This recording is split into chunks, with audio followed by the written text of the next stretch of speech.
Now let's start with the leader connection. Going to slide the crimp on.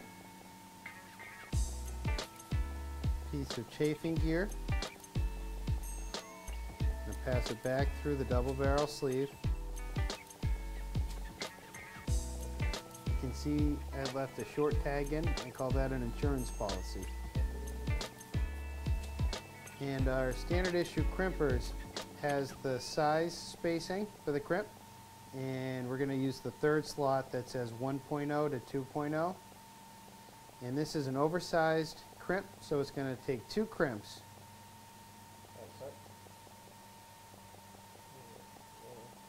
You can see I leave a little bit of space on the end so it flanges out.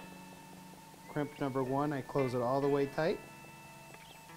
And you can see I have still more crimping to do. Line it up. My second squeeze. And you'll notice, see how it flanges out a little bit? That just prevents the crimp from cutting the line. And so there's your leader connection. So the next step, we're going to add the lure. And we're going to go through the nose. It's a little easier that way to start with leader. Slide it to get it out of our way. Now the next step is spacing beads. Adding these beads will ensure that the bait is properly positioned relative to the hook. You want the hook close to the back of the bait. This is perhaps the most time-consuming part of the whole process. So this is the most traditional way to rig a green machine, and again, these beads are designed to space the hook back towards the end of the bait, which will increase your hook-up ratio. And for your reference, I use 25 spacing beads. Is to add the crimp sleeve. Let these go for a minute. Chafing gear. The hook.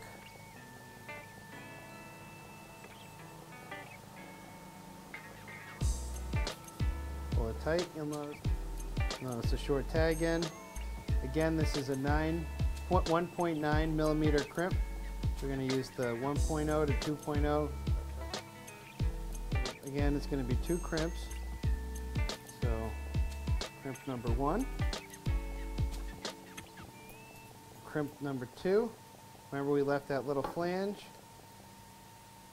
Shorten this just a little bit.